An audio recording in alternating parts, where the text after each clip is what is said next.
ஈரான்ல ஒரு நிலநடுக்கம் ஏற்பட்டிருக்கு. எர்த்குயிக். எவ்வளவு அளவுன்னு கேட்காதீங்க, எவ்வளவு வீரியமானது அப்படின்னு கேட்கணும். அந்த அளவிற்கு ஒரு நியூக்ளியர் டெஸ்ட்டை நடத்தி முடிச்சிருக்காங்களா அப்படிங்கிறது கொஸ்டின் மார்க். இப்படிப்பட்ட நேரத்தில் ட்ரம்ப் சொல்றாரு, ஈரானுடன் பேச்சுவார்த்தை நடத்துவதற்கு தயார் அப்படிங்கிற ஸ்டேட்மெண்ட்டை சொல்றாரு. இந்த இடத்துல தான் நான் முதல்ல சொன்ன ஸ்டேட்மெண்ட்டையும் இதையும் நீங்க பொருத்தி பார்க்கலாம். ஆனால் இதை பற்றி நான் டீட்டெயில்டாக சொல்றேன். உலகத்தை ரெண்டாக மாற்றுவதற்கான காசா திட்டம் அப்படின்னா என்ன? அமைதி திட்டமா? கண்டிப்பா அதை பற்றிய ஒரு சப்ஜெக்ட் இருக்கு. டாவோஸ் சுவிட்சர்லாந்தில் இருக்கக்கூடிய ஒரு முக்கியமான பகுதி. அதுல ட்ரம்ப் பிளஸ் 59 நாடுகள் ஒன்றாக சேர்ந்து ஒரு ஒப்பந்தத்தில் கையெழுத்து போட்டிருக்காங்க. வரக்கூடிய எதிர்காலம், உலகத்தினுடைய எதிர்காலமே இந்த கையெழுத்தை வச்சு தான் இருக்கு. அப்படி அவங்க போட்டிருக்கக்கூடிய கையெழுத்துக்கு பின்னாடி இருக்கக்கூடிய முக்கிய அம்சங்கள் என்ன அப்படிங்கிறதையும் இந்த வீடியோ விளக்கப் போகுது. டீட்டெயில்டாக பேசுவோமா? வாங்க பார்க்கலாம் உறவுகளே. இது Prasad signature. Prasad signature media broadcasting private limited. நீங்க நியூஸ் ரீடரா மாறணுமா? கண்டென்ட் கிரியேட்டரா உருவாகணுமா? சேட்டலைட் சேனல்ல ரிப்போர்ட்டரா வேலை பார்க்கணுமா? டாக்குமெண்ட்ரி மேக்கிங்ல இருந்து ஜேர்னலிசம் பற்றிய முழுமையான பயிற்சி பெற உங்களுக்கான அருமையான வாய்ப்பு. எங்களை தேடி வாங்க. ஆன்லைன் மற்றும் நேரடி பயிற்சி வகுப்புகளும் சர்டிபிகேட் கோர்ஸாவே கத்துத்தரும். மீடியா துறையில் 10 ஆண்டுகளுக்கு மேல அனுபவம் உள்ளவர்கள் பயிற்சி கொடுப்பார்கள். வாய்ஸ் ஓவர் தொடங்கி வாய்ஸ்லெஸ் பீப்புளுக்காக உங்களை சிறந்த ஜேர்னலிஸ்டா உருவாக்க வேண்டியது எங்களோட பொறுப்பு. ஸ்கூல்ஸ் அண்ட் காலேஜஸ்ல ஜூனியர் ஜேர்னலிஸ்ட்ங்கிற பேர்ல ஒர்க் ஷாப்பும் கண்டக்ட் பண்ணி கொடுக்கிறோம். மோட்டிவேஷனல் ஸ்பீக்கரா கடந்த 15 ஆண்டுகளா கல்வி நிறுவனங்களுக்கு நிகழ்ச்சிகளும் நடத்தி தரோம். தொடர்புக்கு 9944790333 94493594 prasad@gmail.com. உங்களுடைய தொழில் சம்பந்தமான விளம்பரங்களை நமது சேனலில் ஒளிபரப்ப உங்களுக்கான அருமையான வாய்ப்பு. ஒரு கடிகாரம் நீங்க வாங்குனீங்கன்னா எவ்வளவு ரூபாய்க்கு வாங்குவீங்க? இங்கிலீஷ்ல பேசினா தானே புரியும். வாட்ச் வாங்கினீங்கன்னா எவ்வளவு ரூபாய்க்கு வாங்குவீங்க? அதிகபட்சம் போனா ஒரு 10,000 ரூபாய். இந்த வாட்ச் நல்லா இருக்குல்ல? இந்த வாட்ச் யார் தெரியுமா ஆர்டர் பண்ணி வாங்கியிருக்கா? வெறுமனை ரொம்ப ஈஸியாலாம் இதை டிசைன் பண்ணல, ரொம்ப டஃப்பாக தான் டிசைன் பண்ணியிருக்காங்க. பட் ரொம்ப க்யூட்டாக இருக்குது. வண்டாரா அப்படின்னு சொல்லி ஒரு பேர் வேற போட்டிருக்கு. இது என்னடா இது, அம்பானியினுடைய மகனுடைய ஜூ அதற்கான பேர் மாதிரி இருக்கே அப்படின்னு ஒரு பதிவு நமக்கு கண்டிப்பாக புரிஞ்சிருக்கும். ஜேக்கப் அண்ட் கோ நிறுவனம் ஆனந்த் அம்பானிக்காக 397 ரத்தினங்கள் பதிக்கப்பட்ட ஒரு வாட்ச் ஒன்று ரெடி பண்ணியிருக்காங்க. 13.7 கோடி ரூபாய் மதிப்பீட்டில் வந்தாரா அப்படிங்கிற அந்த பிரத்யேக கை கடிகாரம் உருவாக்கப்பட்டிருக்கு. இது ஆனந்த் அம்பானியினுடைய ஜூ வச்சிருக்காருல, வேர்ல்டுலேயே ரொம்ப பெரிய ஜூ அப்படின்னு சொல்கிறாங்க, குஜராத்தில் இருக்கு. அப்படிப்பட்ட உயிரியல் பூங்காவினுடைய பெயரை மையப்படுத்தி இந்த வாட்ச் அப்படிங்கிறது வடிவமைக்கப்பட்டிருக்கு. சரி, பாலஸ்தீனத்தினுடைய அதிபர் மஹ்மூத் அப்பாஸ் அவர் 2 நாள் பயணமாக ரஷ்யா போயிருக்கார். இன்னைக்கு போய் ரீச் ஆயிட்டாரு. புட்டின் அவர்களையும் மீட் பண்ணிட்டார். ஓனும் ஒப்பாரி, என்ன பண்றது, பாலஸ்தீனத்தில் இப்படி நடக்குதே அப்படின்னு சொல்லி வருத்தப்பட்டிருக்கார். 2வது, எங்களுக்கு இருக்கிறதுக்கு கூடாரங்களே போதும் சார், ஆனால் எங்களுக்கு வீடு வேணும்னு நினச்சா நாங்கள் ரஷ்யாவுக்கு வரலாம் அப்படிங்கிற எண்ணப்பாட்டை எங்களுக்கு கொடுத்துருக்கீங்கல்ல, அதற்காக உங்களுக்கு ரொம்ப பெரிய லெவலில் நன்றி சார் அப்படின்னு அப்பாஸ் அவர்கள் ரஷ்யாவினுடைய அதிபர் புட்டின் கிட்ட சொல்லியிருக்கார். What condition for BOP, board of peace. ரஷ்ய அதிபர் புட்டின் காசாவினுடைய அமைதி திட்டத்தில் சேர்ந்துட்டாரு.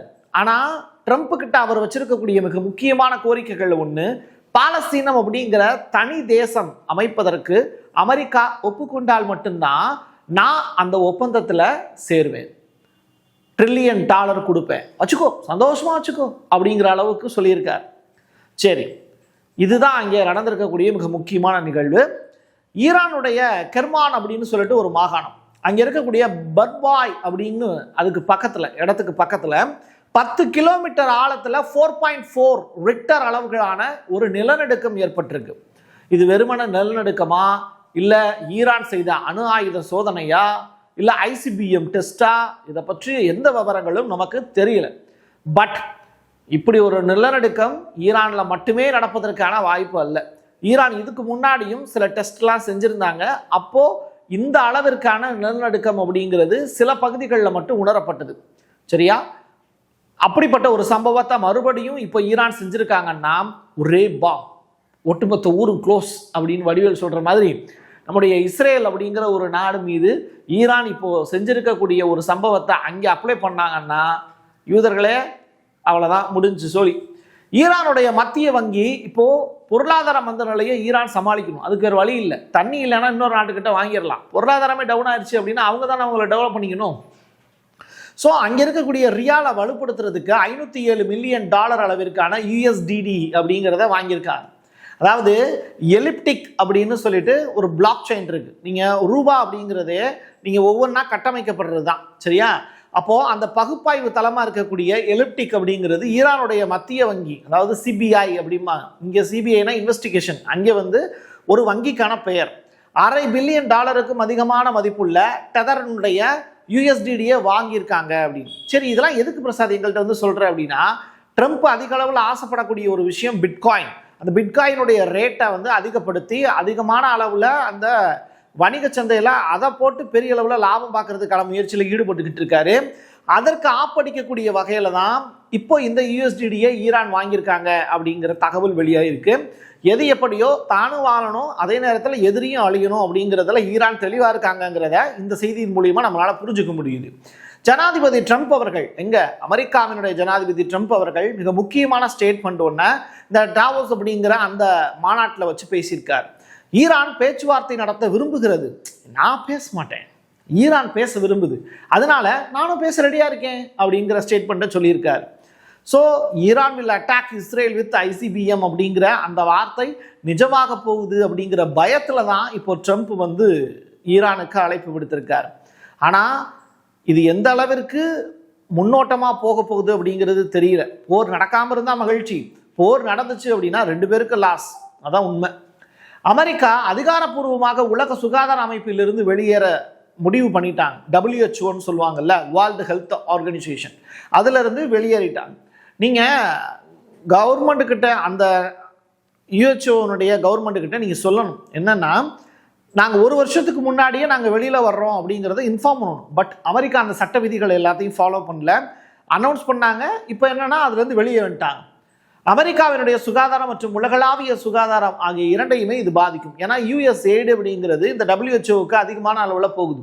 நீங்கள் ஒரு ரிசர்ச் பண்ணுறதுல இருந்து வேர்ல்டுனுடைய ஹெல்த் ரிலேட்டடான விஷயங்கள், குழந்தைகளுடைய நலன், இது எல்லாமே இதில் இருக்குது.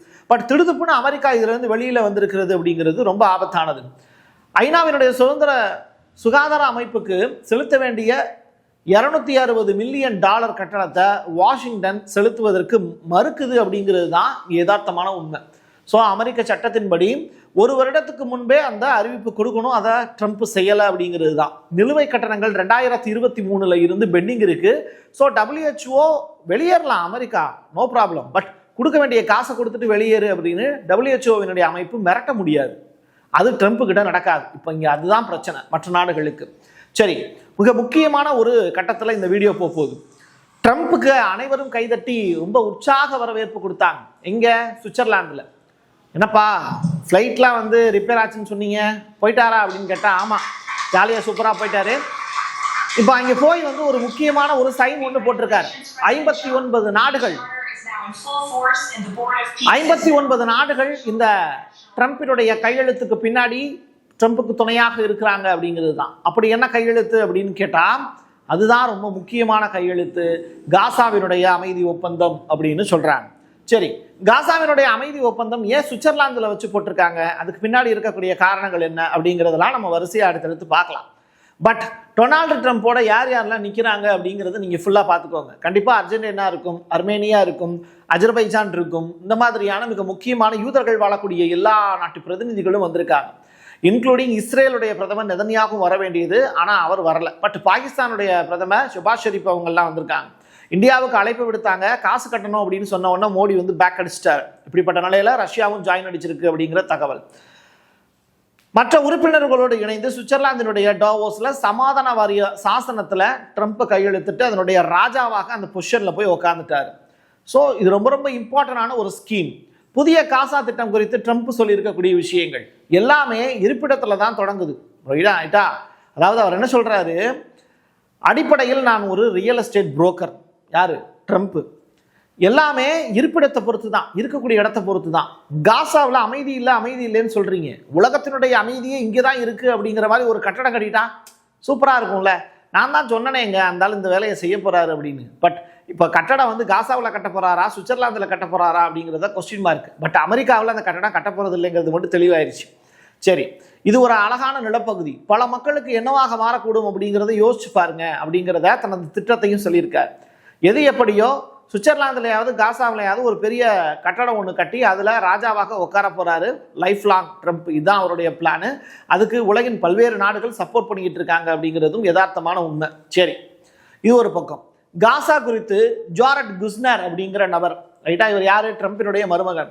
சுமார் 90,000 டன் வெறிமருந்துகள், 60 மில்லியனுக்கும் அதிகமான டன் இடிபாடுகள் மற்றும் பல்லாயிரக்கணக்கான உயிரிழப்புகளை உள்ளடக்கிய 2 வருட போருக்கு பிறகு போர் நிறுத்தம் ஒரு 20 அம்ச திட்டத்தை எட்டுவதற்கும் பணைய கைதிகளை விடுவிப்பதற்கும் எங்களுக்கு வழிவகுத்தது அப்படிங்கிற ஸ்டேட்மெண்ட்டை நிம்மதி பெருமூச்சோட சொல்றாரு. ஐயா, காசாவில் அமைதி திரும்பிருச்சுன்னு நீதாயா சொல்ற, ஆனா அங்கே இன்னமும் போர் நடந்துகிட்டு தான் இருக்கு. இஸ்ரேல் மட்டும்தான் அந்த போரை நடத்திக்கிட்டு இருக்கு. ஹமாஸ் வந்து சரணடையும் வரை இந்த போராட்டம் தொடரும் அப்படின்னு ஐடிஎஃப்கள் தொடர்ச்சியாக அங்கே இருக்கக்கூடிய பொதுமக்களை கொண்டுகிட்டு இருக்கக்கூடிய காட்சிகளையும் நம்ம பார்த்துக்கிட்டு தான் இருக்கோம். அதை தாண்டி வெஸ்ட் பேங்க்ல செட்டிலர்ஸ் அதிகமான அளவில் ஆலிவ் மரங்களே ஆகட்டும், பாலஸ்தீன மக்களே ஆகட்டும் கொண்டு குவிக்கக்கூடிய காட்சிகளும் அவங்களுடைய நிலத்தை பிடுங்கக்கூடிய காட்சிகளும் அரங்கேறிட்டே இருக்கு. இன்னொரு புறம் என்ன அப்படின்னா, லெபனான்ல பாரம்பரிய கட்டடங்கள் எல்லாமே 2000 வருஷத்துக்கு பழமையான கட்டடங்கள் எல்லாத்தையும் கலாச்சார தினங்களையும் இஸ்ரேல் அடிச்சு உடைக்குது. அதை பற்றிலாம் உனக்கு கவலை இல்லை, ஏன்னா நீயும் ஒரு யூதன் தானே, அப்புறம் எப்படி நீ யோசிப்ப அதை பற்றி அப்படிங்கிற அந்த கொஸ்டினையும் நம்ம கேட்டு நிறைவு செய்ய வேண்டிய தேவையாக இருக்குது. எது எப்படியோ கிடைச்சிருக்கக்கூடிய அப்டேட் எல்லாமே ரொம்ப அதிபயங்கரமான செய்திகள். இது எல்லாத்தையும் நீங்கள் பொருத்தி பார்த்து மற்ற சேனல்களோட கம்பைன் பண்ணி பாருங்கள். உண்மையாக இருக்குது அப்படிங்கிறத நீங்கள் நம்புனீங்க அப்படின்னா, இது உங்களுக்கு பிடிச்சிருந்தது புரிஞ்சுது அப்படின்னாலும் உங்களுடைய நண்பர்களுக்கும் உறவினர்களுக்கும் இந்த செய்தியை ஷேர் பண்ணுங்க. என் கையெழுத்து என் மக்களுக்கானது உறவுகளை மீண்டும் ஒரு பதிவில் சந்திக்கலாம். நன்றி, வணக்கம். Prasad signature media broadcasting private limited. நீங்க நியூஸ் ரீடரா மாறணுமா, கண்டென்ட் கிரியேட்டரா உருவாகணுமா, சேட்டலைட் சேனல்ல ரிப்போர்ட்டரா வேலை பார்க்கணுமா, டாக்குமெண்ட்ரி மேக்கிங்ல இருந்து ஜேர்னலிசம் பற்றிய முழுமையான பயிற்சி பெற உங்களுக்கான அருமையான வாய்ப்பு. எங்களை தேடி வாங்க. ஆன்லைன் மற்றும் நேரடி பயிற்சி வகுப்புகளும் சர்டிபிகேட் கோர்ஸாவே கத்துத்தரும். மீடியா துறையில் 10 ஆண்டுகளுக்கு மேல அனுபவம் உள்ளவர்கள் பயிற்சி கொடுப்பார்கள். வாய்ஸ் ஓவர் தொடங்கி வாய்ஸ்லெஸ் பீப்புளுக்காக உங்களை சிறந்த ஜேர்னலிஸ்டா உருவாக்க வேண்டியது எங்களோட பொறுப்பு. ஸ்கூல்ஸ் அண்ட் காலேஜஸ்ல ஜூனியர் ஜேர்னலிஸ்ட்ங்கிற பேர்ல ஒர்க் ஷாப்பும் கண்டக்ட் பண்ணி கொடுக்கிறோம். மோட்டிவேஷனல் ஸ்பீக்கரா கடந்த 15 ஆண்டுகளா கல்வி நிறுவனங்களுக்கு நிகழ்ச்சிகளும் நடத்தி தரோம். தொடர்புக்கு 9944790333 94493594 prasad@gmail.com. உங்களுடைய தொழில் சம்பந்தமான விளம்பரங்களை நமது சேனலில் ஒளிபரப்ப உங்களுக்கான அருமையான வாய்ப்பு.